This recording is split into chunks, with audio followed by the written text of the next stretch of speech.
All right, in today's video, we're going to look at three strategies on how to find the greatest common factor of two numbers.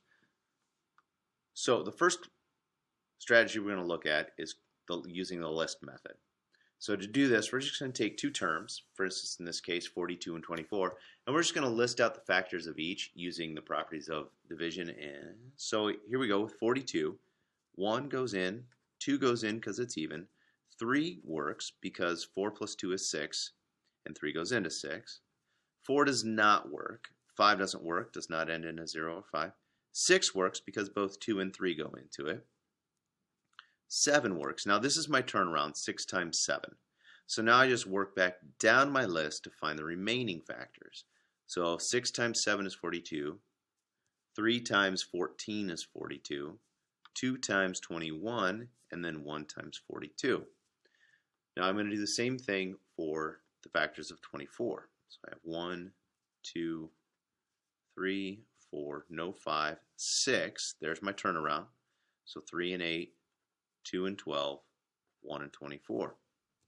Now I identify my common factors. Well, I got a 1, a 2, a 3, and a 6.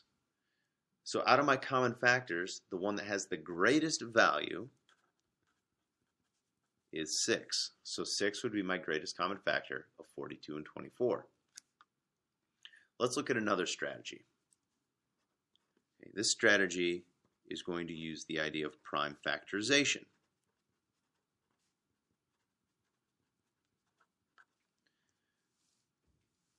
So let's take our same two numbers. We know we're looking for a GCF of 6, so that takes out the idea of do we have it or not. And we're going to do 42 and 24. All right, let's factor these down. Well, I can do 2 times 21. I can break that down to 7 times 3. Now all numbers are prime, so that one's done. 24. Let's see, 2 times 12, 2 times 6, 2 times 3. All right, now we're down to all prime numbers. So for 42, I had 2 times 3 times 7. For 24, I had 2 times 2 times 2 times 3. Now we identify where we have common ones. So they share a 2 and they share a 3. To find the greatest common factor, we take these two common prime numbers and we multiply them to get 6. So our GCF equals 6. So a review of this strategy: we do the prime factorization of each term, we list out the prime factorization for each term, we identify the common prime numbers they share, and we multiply those together to get the greatest common factor. One last strategy,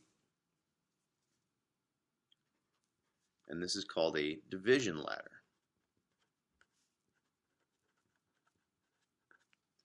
So to use the division ladder, we'll start out with our two terms, 42 and 24. And the way this works is we're going to draw an upside down division bracket.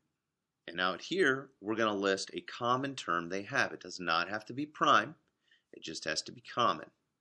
So let's start with a 2. They're both even. That's an easy one.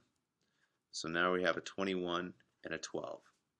And then we think, do 21 and 12 share a common factor?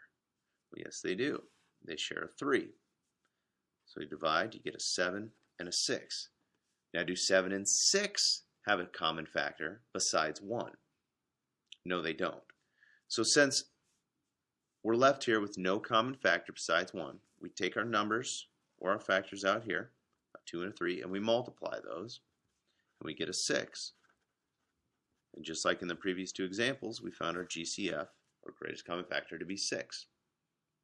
Now, I like this strategy, and I prefer this one over the other two, because not only can you use the division ladder to find the greatest common factor by multiplying the factors on the side here, but when you multiply all 4 of these numbers that are left, what's on the side and what's underneath, you'll end up with the least common multiple that we'll discuss later on in this chapter.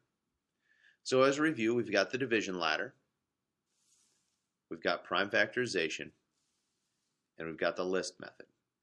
So the idea is to find the strategy that works best for you to find the greatest common factor. Hope it helps. Enjoy.